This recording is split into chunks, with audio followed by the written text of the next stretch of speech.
एक हफ्ते पहले ही कृतिका के पति का ट्रांसफर नए शहर में हुआ था। ऑफिस के करीब ही किराए का मकान लेकर दोनों रहने लगे थे। एक शाम को बाजार से वापस लौटने पर मकान के गेट पर बैठे मकान के बूढ़े चौकीदार सोहन ने कृतिका से कहा कि मैडम, आज शाम को मेरे लिए भी 2 रोटियां बना दीजिएगा।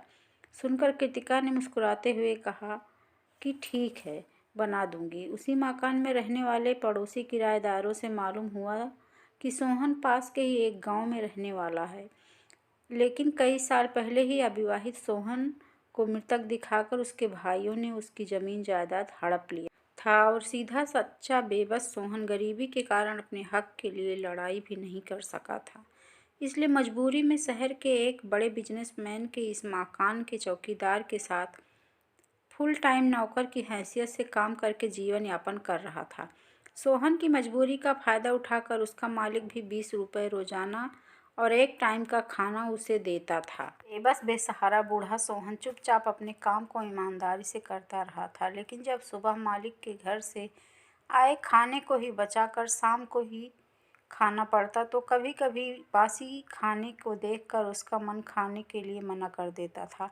ऐसे में उसकी इच्छा होती कि उसे गर्म ताज़ी रोटियां मिल जाएं तो पेट भर जाए। सोहन कभी तो संकोच कर जाता, मगर जब दिल नहीं मानता तो मकान में रहने वाले किराएदारों से ही ताज़ा खाना मांगकर खा लिया करता, तो कभी यूं ही पानी पीकर रात भर जाग कर रखवाली किया करता था।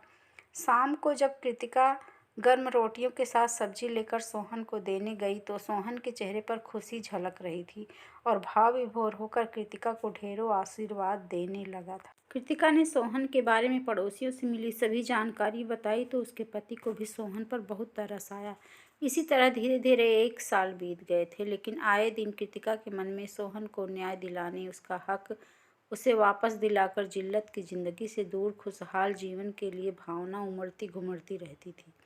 एक दिन कृतिका के पति को ऑफिस के काम से दूसरे शहर जाना पड़ा तो कृतिका घर में अकेली ही थी। वो जल्दी से अपना सारा काम निपटा कर अपनी पसंद की किताब खोलकर पढ़ने लगी, लेकिन किताब पढ़ते समय भी थोड़ी थोड़ी देर में कृतिका का ध्यान सोहन की समस्या पर चला जाता था।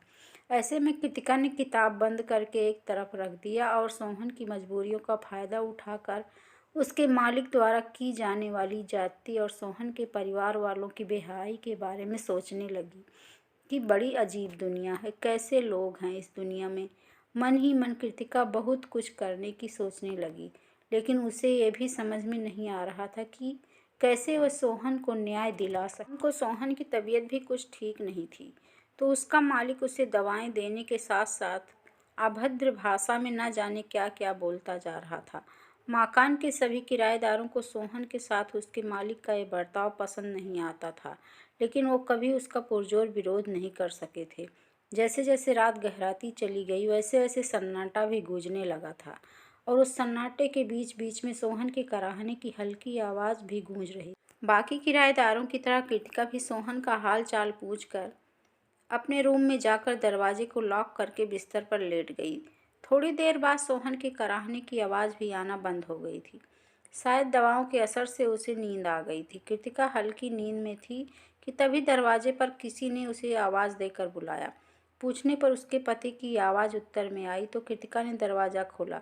कृतिका के पति के हाथ में एक मोटी फाइल थी, जिसे कृतिका को दिखाते हुए उसके पति ने कहा कि देखो ये फाइल, मैंने सोहन के बारे में पूरी छानबीन करके उसे उसका हक दिलाने के लिए फैसला कर लिया है।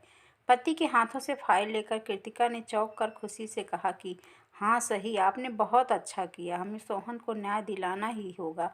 आखिरकार किसी जीवित इंसान को इस तरह कोई मृतक घोषित कैसे कर सकता है।